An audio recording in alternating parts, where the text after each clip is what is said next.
अस्सलाम वालेकुम। इस वीडियो में हम जो फॉलिकुलर वेरिएंट है उसकी और जो पुअरली एंड अनडिफरेंशिएटेड वाली वेरिएंट होता है उसकी हम बात करेंगे। तो जो फॉलिकुलर वेरिएंट है कि it only accounts for 5 to 15% of the thyroid carcinomas. Usually उन जगहों पे फ्रीक्वेंट है जहाँ पे डाइटरी आयोडीन की डिफिशेंसी हुई भी हो, फीमेल की प्रोपोनेंट ज़्यादा है, और जो ओल्डर पेशेंट्स होते हैं यूजली बिटवीन 40 और 60 ईयर्स ऑफ एज उनको ज़्यादा अफेक्ट करता है। अब अगर इसकी मॉर्फोलॉजी हम देखे जाएँ तो या तो सिंगल नोड्यूल्स के फॉर्म में ज़्यादातर हमको ये मिलते हैं विच आर वेल सर्कमस्क्राइब्ड और समटाइम्स वाइडली इन्फिल्ट्रेटिव। जो इसके लार्जर लीजन्स होते हैं they penetrate the capsule and they infiltrate into the adjacent neck. Cut section में हमको grey to tan to pink colour का इसका स्ट्रक्चर नज़र आता है which may be translucent due to the presence of large colloid filled follicles. कभी कभी हमको डी जनरेटिव चेंजेस भी मिलती हैं like central fibrosis and foci of calcification. अगर हम इसकी माइक्रोस्कोपिकली बात करें तो fairly uniform cells forming small follicles containing colloid which are quite reminiscent of normal thyroid, almost normal thyroid की तरह की हमको माइक्रोस्कोपिकली फाइंडिंग्स मिल रही होती हैं। इसमें हमें जो मेन चीज़ मिलती है वो जस्ट लाइक हाशिमोटोस, इसमें हमको हर्टल सेल्स की प्रेजेंस मिल रही होती है कि cells with abundant granular eosinophilic cytoplasm नज़र आ रहे होते हैं। जो हमने पेपलरी वेरिएंट में कैरेक्टरिस्टिक न्यूक्लियर फीचर्स पढ़े थे और जो सामोमा बॉडीज़ पढ़ी थी वो इसमें फॉलिकुलर वेरिएंट में नहीं होती। बस फॉलिकुलर वेरिएंट में एक हर्टल सेल्स याद रख लेना। एंड ये देखा गया कि there is no reliable cytologic difference between the follicular adenomas and minimally invasive follicular carcinomas. We saw के फॉलिकुलर एडिनोमास से ही जो फॉलिकुलर कार्सिनोमा से वो अराइज करते हैं उसकी भी follicular carcinoma depending upon its nature या तो वो मिनिमली इन्वेसिव हो सकता है या वो वाइडली इन्वेसिव हो सकता है, लेकिन इसकी कोई रिलायबल साइटोलॉजिक डिफरेंस नहीं है जिसके थ्रू हम डायग्नोस कर सकें कि अच्छा हाँ ये फॉलिकुलर एडिनोमा या अच्छा हाँ ये मिनिमली इन्वेसिव फॉलिकुलर कार्सिनोमा है। तो जो इसकी डायग्नोसिस होती है वो काफ़ी मुश्किल होती है और काफ़ी एक्सटेंसिव हिस्टोलॉजिकल फाइंडिंग्स रिक्वायर्ड होती हैं to correctly diagnose whether it is a adenoma और it is a minimally invasive follicular carcinoma. Lymphatic spread भी इसमें काफ़ी अनकॉमन होते हैं। जो वाइडली इन्वेसिव फॉलिकुलर कार्सिनोमा होता है उसका देखा गया कि infiltrate thyroid parenchyma and extra thyroidal soft tissues. Histologically जो वाइडली इन्वेसिव पैटर्न होगा उसमें हमको ग्रेटर प्रोपोर्शन मिलेगी सॉलिड या ट्रेबिकुलर ग्रोथ पैटर्न की, क्योंकि वो उसमें क्या कहते हैं अनडिफरेंशिएटेड हुआ होगा सिंस इट्स वाइडली इन्फिल्ट्रेटिव। एंड इसमें हमको इंक्रीज माइटोटिक एक्टिविटी भी मिलेगी क्योंकि अगेन वो अनडिफरेंशिएटेड काफ़ी ज़्यादा होगा, इसीलिए वो वाइडली इन्फिल्ट्रेटिव है। फॉलिकुलर कार्सिनोमास यूजली अगर हम क्लिनिकल फीचर्स की बात करें स्लोली इंलार्जिंग होते हैं, पेनलेस नोड्यूल्स होते हैं। सिंटिग्राफी में हमको एक कोल्ड नोड्यूल्स नज़र आते हैं कंपेयर टू पेपलरी फॉर्म जो कि कोल्ड मैसेस मिल रहे थे सिंटिग्राफी में।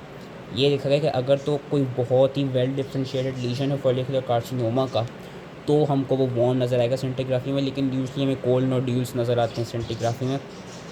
Regional lymph nodes are typically not involve, जिस तरह पेपलरी में सर्वाइकल लिम्फ नोड्स की इंपॉर्टेंट मिडिलिटी इसमें इतनी कॉमन नहीं होती, लेकिन जो वेस्कुलर डिसेमिनेशन है वो उसमें कॉमन होती है कि metastasis to bone lungs and liver due to haematogenous spread. Prognosis जो है depends upon extent of invasion and the stage at presentation. अब इसका ये देखा गया कि अगर तो वाइडली इन्वेसिव वाली इसकी कार्सिनोमा आया है तो जो वाइडली इन्वेसिव है उसमें हमको सिस्टेमिक मेटास्टेसिस मिलता है, उसकी प्रोग्नोसिस काफ़ी बुरी है। उसमें देखा गया कि जो उसका 10 ईयर सर्वाइवल रेट है वो ज़्यादातर 50% है, only half of the patient survive for 10 years. Where जो मिनिमली इन्वेसिव की प्रोग्नोसिस काफ़ी अच्छी है, उसका जो 10 ईयर सर्वाइवल रेट है दैट इज़ ग्रेटर दैन 90%। जो फॉलिकुलर कार्सिनोमास होते हैं they usually treated by total thyroidectomy which is followed by administration of radio active iodine to identify metastasis and to ablate such lesions. And इसमें देखा गया कि अब since ये follicular carcinoma है तो इसमें ऑलरेडी फॉलिकल्स की हाइपरट्रॉफी एंड फॉलिकल्स की इन्लार्जमेंट हुई हुई है। तो इस केस में हम क्या करते हैं, इसमें जो हम ट्रीट कर रहे होते हैं हम थायराइड हार्मोन के साथ ट्रीट करते हैं after the surgery to suppress endogenous TSH levels. और वो इसीलिए करते हैं कि अगर तो हम थायराइड हार्मोन्स नहीं देंगे तो वो यही होगा कि सिर्फ फॉलिकुलर हाइपरट्रॉफी हुई भी, अगर तो एंडोजीनस TSH ज़्यादा बढ़ा तो एंडोजीनस TSH से फर्दर फॉलिकल्स की हाइपरट्रॉफी हो जाएगी which will further deteriorate the follicular carcinoma. तो इसमें यही हो जाता है कि इसकी सर्जरी के बाद हम थायराइड हार्मोन की वो उसके थ्रू हम ट्रीट करते हैं इसको, और इसमें हम उसकी रिकरेंस का लेवल मॉनिटर करने के लिए हम सीरम थायरोग्लोबुलिन लेवल्स को मॉनिटर कर रहे होते हैं। So that was the follicular variant. Now we comes to poorly differentiated and anaplastic which is undifferentiated carcinoma. And we know from our previous videos कि ये जो दोनों variants हैं they both arise from either papillary या either follicular जब उनमें additional genetic mutations आ जाएँ, लेकिन they account for less than 5% of the total thyroid tumors। ज़्यादातर older adults जो कि 65 years के हो गए हैं उनमें आते हैं। और यही देखा गया कि जो 1/4 ऑफ पेशेंट यानी जो 25% पेशेंट्स होते हैं उनमें पास हिस्ट्री होती है एक वेल डिफरेंशिएटेड फॉलिकुलर नियोप्लाज्म की या वेल डिफरेंशिएटेड पेपिलरी नियोप्लाज्म की।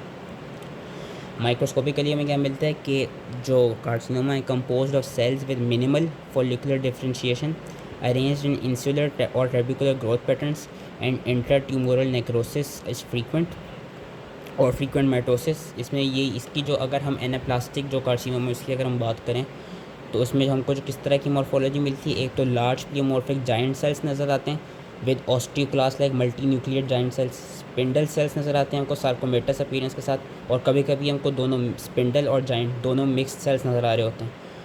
पैपिलरी और फॉलिकुलर डिफरेंशिएशन का वही फोकाई नज़र आ रहा होता है क्योंकि यूजली उन्हीं से ही अराइज करता है। इसका ये लिखा गया कि it is negative for markers like thyroglobulin but positive for epithelial markers like साइटोकेराटिन।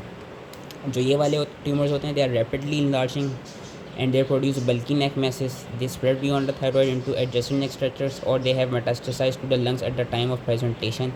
काफ़ी इसमें सेवियर हमको सिम्टम्स मिलते हैं डिस्निया, डिस्फेजिया, हॉर्सनेस और कफ के। और यही देखा गया कि जो एनाप्लास्टिक वाला होता है, जो अनडिफरेंशिएटेड होता है, उसका तो काफ़ी वो क्या कहते हैं बैड प्रोग्नोसिस है कि death occurs in less than 1 years, whereas जो पुअरली डिफरेंशिएटेड है, पुअरली डिफरेंशिएटेड को हम टू सम एक्सटेंट ट्रीट कर सकते हैं through radical surgery, external beam radiotherapy और रेडियो एक्टिव आयोडीन और एनी इम्यूनोथेरेपी। लेकिन ज़्यादातर यही है कि इनकी प्रोग्नोसिस काफ़ी बुरी होती है क्योंकि यही काफ़ी अनडिफरेंशिएटेड या पोरली डिफरेंशिएटेड ट्यूमर्स होते हैं। So these were the all tumours which arise from follicular cells. अब हम नेक्स्ट वीडियो में पढ़ेंगे medullary carcinoma and which we know it which arises from your parafollicular cells. So that was all. I hope easily समझ में आ गया हो and thank you.